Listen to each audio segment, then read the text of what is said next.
Hello friends, good evening. তো সন্ধ্যাবেলায় আমি চলে এসেছি ডাল নিয়ে। তো এখানে আছে ডাল ভেজানো আর এখানে আছে পেঁয়াজ। তো এই ডালটা না মটরের ডাল হলে বেশি ভালো হয়।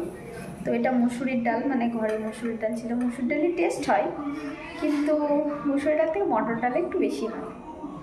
তো এই মুসুরির ডালটা মিক্সড করব।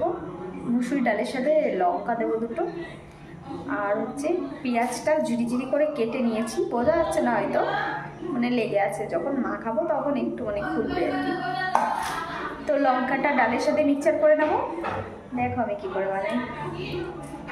তো দেখো বন্ধুরা, এখানে ডালটা ভেজানো ছিল, মানে 1 ঘন্টা আগেই মতন ভিজিয়ে রেখেছিলাম। আর তোমরা যদি গরম জল দিয়ে ভেজাও তাহলে আধ ঘন্টা মতন ভিজিয়ে রাখবে।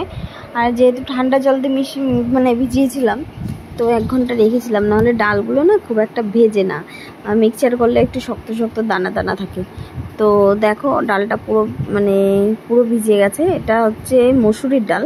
তো মটরের ডাল হলে বড়া ভাজা বেশি একটু ভালো লাগে, মানে বেসন বেসন টাইপস একটা সেন্ট আসে। তো এখানে মুসুরিটারও টেস্ট হয়, কিন্তু ওটা একটু বেশি হয় আর কি। তো দেখো আমি ডালটা মিক্সচারে নিয়ে নিচ্ছি, আর এর সাথে কী কী দেবো অবশ্যই তোমরা দেখতে থাকো।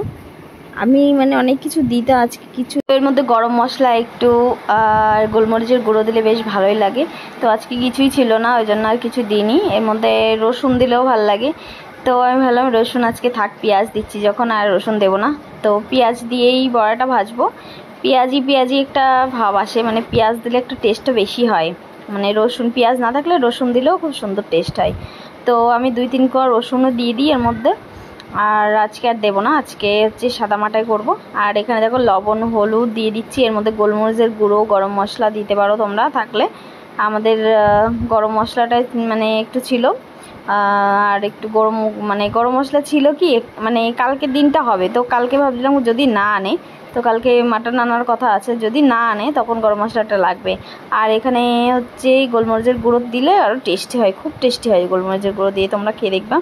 আর এখানে মিক্সচার হয়ে গেছে, হালকা হালকা দানা দানা থাকলে বেশ ভালো লাগে।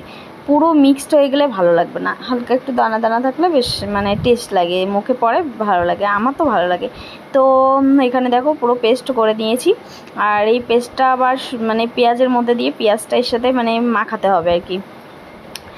আর দেখো আমি হাত দেবো না, কারণ চামচ দিয়ে মাখাবো। এত পরিমাণে ঝাল, 4টে লঙ্কা বিশাল ঝাল হয়েছে। আমরা একদম অত ঝাল খাই না আর কি। আর আমার মশলা না করতে করতে না হাতে একদম সয় না, ঝাল লাগলেই ঝাল জ্বালা করে। তো এখানে চামচ দিয়ে নিয়ে নিচ্ছি। এটা যেহেতু লঙ্কা দিয়ে একবারে মিক্সচার করা আছে, ওই জন্য লঙ্কাটা এর মধ্যেই আছে, হাতটা দেবো না। আর এখানে একটু জল দিয়ে, বেশি গাঢ় হয়ে গেছে মাখাটা, জল না দিয়ে করেছি। আর এখানে হালকা একটু জল দিলে বেশ মাখা হবে আর কি। এর মধ্যে পেঁয়াজ দিয়ে দেবো। তো আমি পাশে বেসিন, তোমরা ভাবছো কোথার থেকে হাত ধুচ্ছি, বেসিন আছে পাশে। আর এখানে পেঁয়াজের মধ্যে ওটা ঢেলে দিয়েছি, আর এটা ভালো করে আমি মাখাবো। মাখিয়ে তারপরে দেখো আমি কীরকম করে করছি।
তো দেখো এখানে পেঁয়াজি ভাজা কমপ্লিট, আর কত সুন্দর দেখতে হয়েছে পেঁয়াজিগুলো। তোমরা যে খাবে চলে আসো। ওকে, বাই।